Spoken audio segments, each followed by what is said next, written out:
Hi hello అందరికి నమస్తే అండి. ఎలా ఉన్నారు? నాకు చాలా సపోర్ట్ చేసి ఇప్పుడు వరకు అన్ని వీడియోస్ చూస్తున్న నా ప్రేక్షకులు సబ్స్క్రైబర్కి thank you so much. Present మన ఛానల్ అయితే 1300+ అయితే అయ్యారు subscribers. Thank you so much. చాలా సపోర్ట్ చేస్తున్నారు.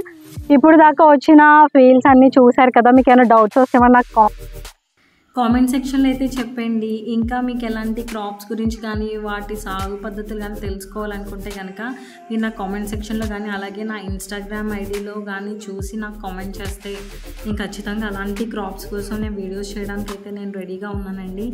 ఈరోజు అయితే మనం దొండపాదు కోసం అయితే చూద్దాము. దొండ ఎలా సాగు చేసుకోవాలి, దానికి పందిర్లు అవసరమా లేదా నార్మల్గా వేసుకోవాలా, అదంతా ఒకసారి మీకు ఇన్ఫర్మేషన్ అయితే ఇచ్చేస్తానండి. ఖచ్చితంగా మనకి ఇప్పుడు ఈ కాలంలో బీర, సొరకాయ, కాకరకాయ తర్వాత మనకి బాగా వేసుకునేది ఏంటంటే దొండకాయలండి. ఈ పాదు కోసం మనం అయితే పందిర్లు అయితే వేసుకోవాలి. ఇలాగా కర్రలతో బలంగా కట్టుకోవాలి.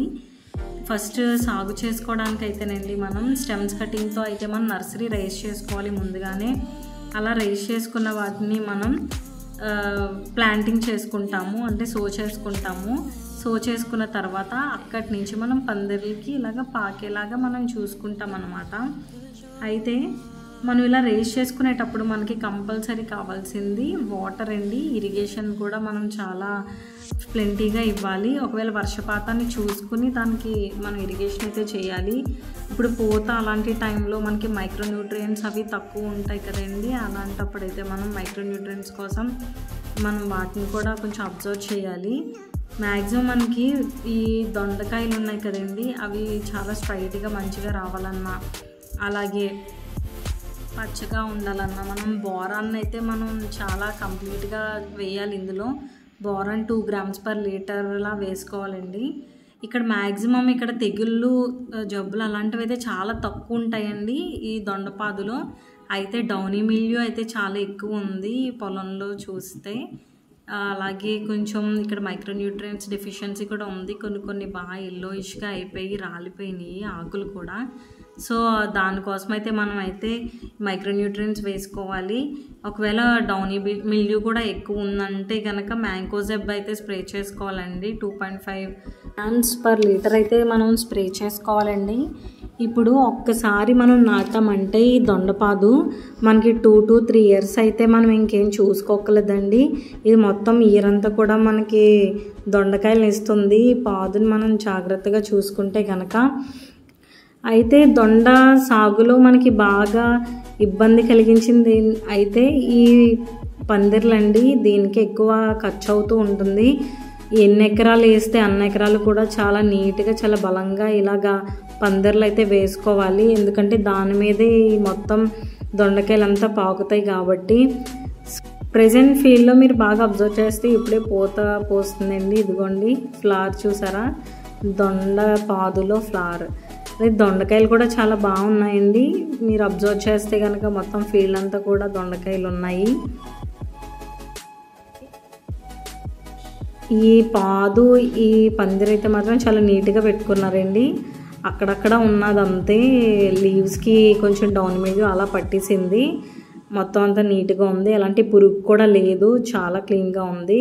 రైతు అయితే మాత్రం ఇది ఎక్కువ పెంట అవి వేసుకుంటున్నామని చెప్పారు, కెమికల్స్ ఏం వాడలేదని చెప్పారు. నా సజెషన్ అయితే మాత్రం బయో ఫెర్టిలైజర్స్ అవి వేసుకుంటే బెటర్ అండి కెమికల్స్ కన్నా. నేను కంప్లీట్లీ ఆర్గానిక్ ఫుడ్కే నేను ప్రిఫర్ చేస్తానండి. కెమికల్స్ అవి కూడా నేను ఎక్కువ చెప్పను ఎవరికని. దానికి సంబంధించిన బయో ఫెర్టిలైజర్ని స్ప్రే చేసుకోవడమే బెటర్. ఎలాంటి డిసీజెస్ కానీ ఎలాంటి పెస్ట్స్ కానీ వస్తే కనుక అది మనం కంప్లీట్గా న్యాచురల్ పద్ధతుల్లో చేసుకుంటే చాలా మంచిదండి. మనం తింటాం కదా. ఇక్కడ ఫీల్డ్ దొండపాదు తర్వాత ఇది పక్కన ఒక ప్యాడీ ఫీల్డ్ అయితే ఉందండి వీళ్ళకి. ఆ పక్క ప్లేస్ అంతా మొత్తం ఖాళీగా ఉంచేశారు. చిన్న చిన్న మొక్కలు వేసేసారు, ఫ్లవర్స్వి కొంచెం నీట్గా. ఈ ఫీల్డ్ అయితే మాత్రం నాకు చాలా నచ్చిందండి. నేను ఎన్నిసార్లు వెళ్ళినా నాకు ఈ ఫీల్డ్ ఎప్పటికప్పుడు కొత్తగానే ఉంటుంది. కొత్త పాదులతో కొత్త కూరగాయలతో ఉంటుంది.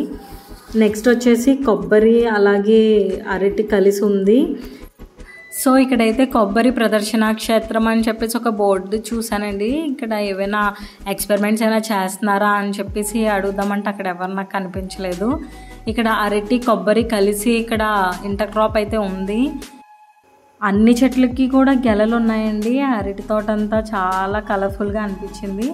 అక్కడక్కడ ఎండిపోయిన ఆకులు ఉన్నాయి. ఇంకా అంతవరకు నేనైతే చేయగలిగానండి. ఇంకా నాకు చాలా లేట్ అయిపోయి ఆ రోజు వెళ్ళిపోయాను. ఇంకా లాస్ట్కి మొత్తం ఒక ఓవర్ వ్యూకి అయితే వీడియో తీశాను నేను, ఎలా ఉంది కొబ్బరి తోట అలాగే అరటి తోట అని చెప్పేసి.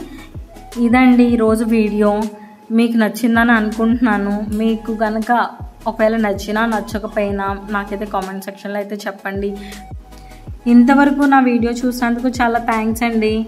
ఇంకా మిగతా వీడియోస్కి కూడా మీరు ఇలాగే నన్ను ఆదరిస్తారని నేను కోరుకుంటున్నానండి. Thank you for watching.